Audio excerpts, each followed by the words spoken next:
Thank you. Everyone, a round of applause. So just a little bit of background context. Lira and I met a few months ago for a Make My Money Matter campaign. And since then, we've been putting our heads together to drive a lot of change, trying to work out what we can do. But just from there, we've had so many discussions about urban connection to nature. And this is really where this came into play, where we're like, we just need to broadcast this. We need to share these discussions. I feel like we're feeling a lot of what other people are feeling, and we want to invite you to join in the conversation as well. But before I get into too much of it, Lira, could you introduce a little bit about your background and also where your love for nature began? Okay. So yeah, hi everyone, I'm Lira. It's really weird when I had to introduce myself because I still don't know who I am. Like, I'm still trying to find my way.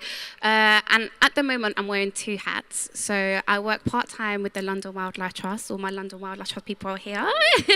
And I work part-time with them as a ranger for one of their wetlands that we have in North London. And then I also wear another hat, which came I didn't plan for this hat to happen, it just happened, but content creating. So I used to share a lot of what I do at work on my Instagram, and through that I've just gained quite a bit of popularity on there, and people are interested in what I do in London and all the nature I find in London. So through there I do a lot of freelancing work and content creation. So many hats. And as you can see, Lira's got her binoculars here today. Just in case. she loves the birds. So. I do. I can hear robins. There's robins. So just to kind of add a little bit more onto that, when I first got to know you, we were talking about your role in London Wildlife Trust and how you got there, how you got into that sector, why you even wanted to be in that sector. Can you tell me a little bit about, how that came about and if you found any challenges, I guess, along the way into that career, into this sector of environmentalism? Yeah. So getting into the sector has been such a roller coaster. It hasn't been easy. It's super challenging. As someone who comes from a low socioeconomic background, also underrepresented minority, I found a lot of challenges entering the sector. So I've always loved nature, firstly. When I was little, I was obsessed with snails and ants. I feel like a lot of us go through that phase. I just never grew out that phase, and I'm still obsessed with them. And then I knew from young I really wanted to work outside with nature, but there was just no resources. Family as well didn't know much about green jobs, obviously. The school, everyone told me to become a vet, and I was like, okay. Then I realized I didn't like that. Anyways, I ended up studying zoology at uni, but then after, I felt so lost. I would literally type in zoology on Indeed and try to find a job. I was and there was all these director jobs, and you had to have 10 years of experience. I was like, oh my gosh, what am I gonna do? So I worked as an IKEA cashier, and that was my life for a few years after uni. I was like, this is it. There's nothing I can do in the sector. And then it came to the lockdown, the pandemic, and I think many people, you sit down, you reflect, you're what do I actually want to do in my life? And I knew I loved nature, and I knew so much about nature. I had a whole degree in zoology. I was like, okay, girl, sort your life out, do something. So I actually moved abroad because I couldn't find any opportunities in the UK. There's so many barriers. Like I said, you had to be have lots of experience volunteering. I could never afford to volunteer.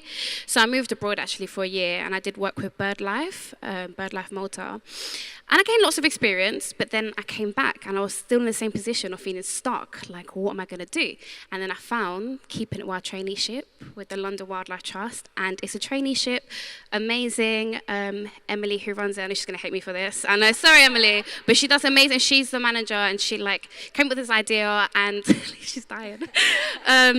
But it's a traineeship that gets people from underrepresented backgrounds, or minorities, or if you have disabilities, or the LGBTQ community, to get outside and equipped us with skills.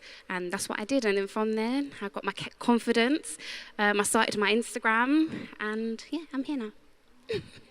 And if you don't know, you all need to follow Lira at Outside with Lira. I'm sure you already do. So, but definitely, there's a lot more to follow, a lot more in the pipeline. Yeah. And just to add as well onto that, and to dive into why we wanted this discussion in particular, we really wanted to touch on the urban connection to nature, that huge elephant in the room. It's about over 68%, I think, by 2050, will be living in cities. So it's a huge proportion of us, and with this increased urban lifestyle, there's that stereotype of, will we have that disconnection to nature if we don't act? So with your content creation, what and how have you been making it more relatable, nature more relatable in cities?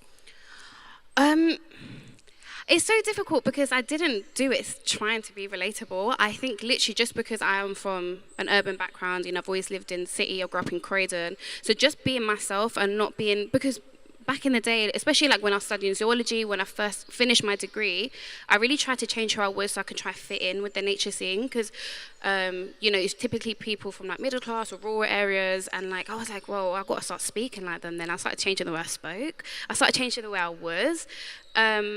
And yet it didn't get me anywhere. In fact, I started to really get insecurities about myself.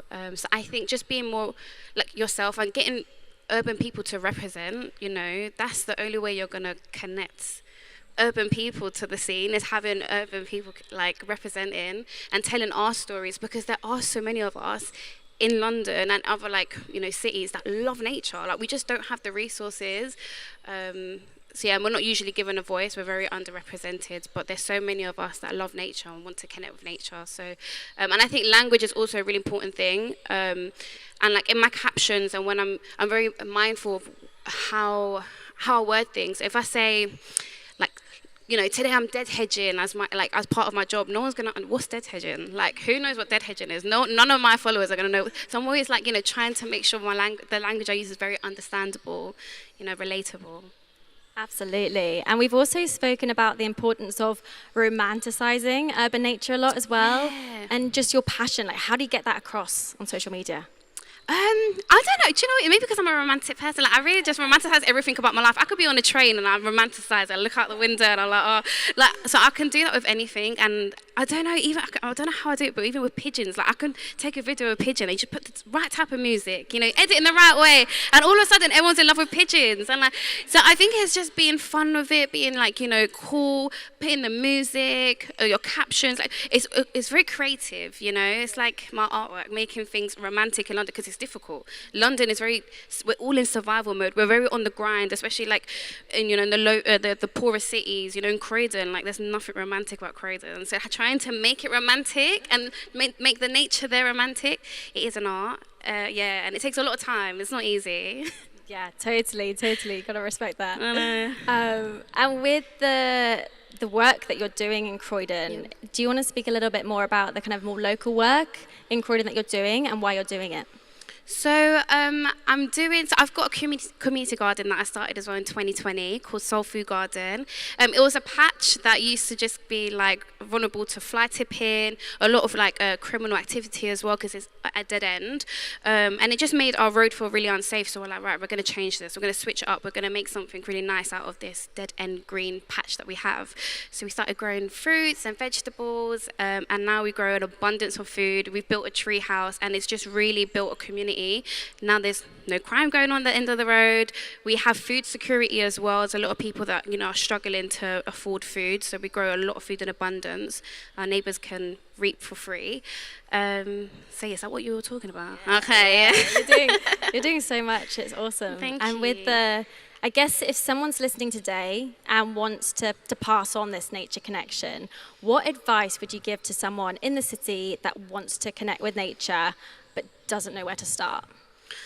I think maybe find what you're interested in first. There's so many different, I think as well, I used to think I had to be maybe a bit like David Attenborough and travel a lot to make an impact, or I don't know, I had to be working in the field and be a ranger to make an impact. But there's so many different ways, creative. You can even be a musician like Cam. He didn't mention it, sorry, I don't know if he wants it, but even in his music, he'll mention nature or what he's doing and why it's important to protect Mother Nature. Find your niche, find what you like, and also find your people. Someone mentioned earlier, I forgot, but about doing it together, finding your peoples and kind of getting to know your neighbours and getting together, I think makes a bigger impact than trying to do things alone.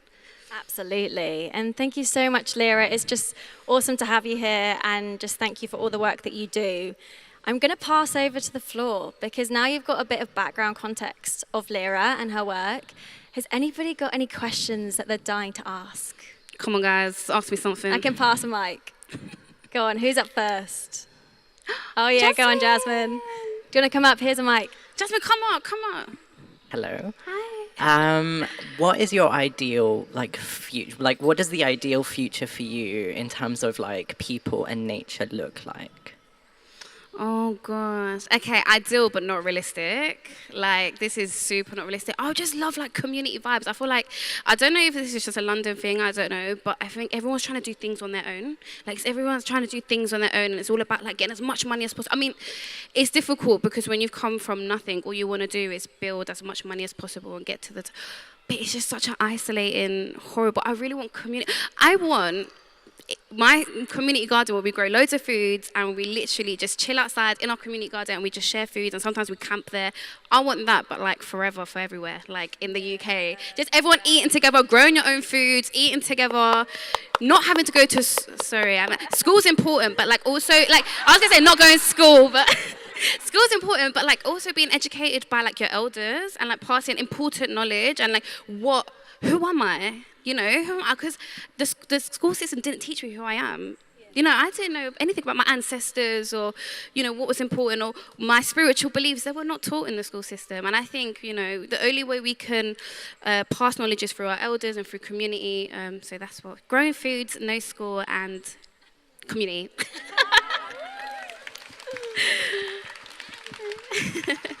Awesome. School's important. School's important, by the way. School's very important, okay? No, go school. And you guys. Right, and who else? Who's got another killer question? Yeah. So my question is, I think, so the first time I got into touch with your content was through you talking about how your ancestors had that connection to nature. And I remember you communicating a sense of like wanting to, having lost that, but wanting to rekindle that. So could you speak about that part of your, like, do you feel like you've come to a place of acceptance and like continuing that legacy, or do you feel like there are still challenges to try and reconnect with like your indigenous ancestral background? See, I was going to come to you about this because this is the girl to talk to if you want to like connect with your ancestors. She does a lot of amazing work by the way. So I was actually going to come to you and talk to you about that because in fact I'm facing challenges trying to, I mean, it's going to get pretty deep, but where I'm from in South America and Colombia, we were stripped of our spiritual beliefs. Obviously, when the Bible came, so we don't know a lot about what we used to believe in. We do know that it was to do with nature, and what we do know is that we believed in the sun, the moon, you know. But a lot of it's lost with our language as well, you know. A lot of my history's been wiped. I don't essentially know who I am. Which is really sad. And I think the only way of like that I found that I'm discovering myself is through nature. It's so weird, like the connection you have when you're like outside. And even though it's in Croydon, which is like such a like horrible place in a way, once I'm in a green space in Croydon, that connection, you know, it's like something you can't describe. Like it's in all of us. And I think I'm like the perfect example that nature is in all of us because my background did not set me up to be someone connected to nature, which is why I think I got popularity because people are like, what's this Croydon girl doing? Like, you know, in nature, like, what's she doing with her binoculars? But I think once you make that connection, like, when you find that connection, you'll understand why. And that's what I try to tell my people, like, guys, try it. Like, really put yourself out there and try to make that connection because you will start to learn who you are.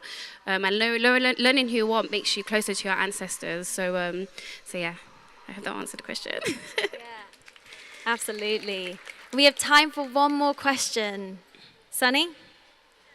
Mine is a bit more of a practical question, I guess, because I thought you made such a great point when you were talking about volunteering, and you said that volunteering like wasn't really possible for you, and I think it's a privilege to be able to volunteer, right? But for a lot of people who are passionate about nature or maybe want to get into the climate movement, they maybe don't know how to other than sort of through that avenue. So I guess on a more practical level, you obviously talked about the London Wildlife Trust, which is like an incredible organisation and opened up an opportunity. Is there anything else that you've seen in this space that you would recommend as like platforms or people to follow or resources or just anything that you've come across that people would be able to use, particularly if they're sort of from minority backgrounds, to sort of access these spaces and kind of get into that world? Yes, I know it's really difficult. I think it's such a new thing trying to find like paid. I think people have recognized now that, you know, it's so exclusive making the nature scene like you have to volunteer, and you know, so there's a lot of places now are like offering paid opportunities. Actually, when I went, I know people probably don't want to go abroad, but when I went abroad, it was actually a paid opportunity as well as a paid internship. The environmentaljobs.com, if you go onto their volunteering section, which is weird, there are actually paid volunteering things, and although it's low paid, that's the way I got my first experience, so I do recommend going on there. there. Other things, it's really, I feel like instead of waiting for other people to give you opportunities, start thinking about creating your own opportunities. I think that is the way to go. And every single person here has their own niche, their own talent. I really believe we all have a gift. Do you know what I mean? I think my gift is like talking. I can talk forever. But so yeah, find your gift and don't wait for someone to give you an opportunity. I really gave up. It's difficult. I can't really answer that question because I really gave up trying to find resources or opportunities outside of myself, which is why I set up my Instagram. So maybe just share your stories, guys, and everyone is so niche and has their own thing, and hopefully opportunities will come to you instead of you having to look for opportunities. Such a great answer. Thank you. Okay, is it? Okay. Thank you so much, Lira. Big Thank round of you. applause.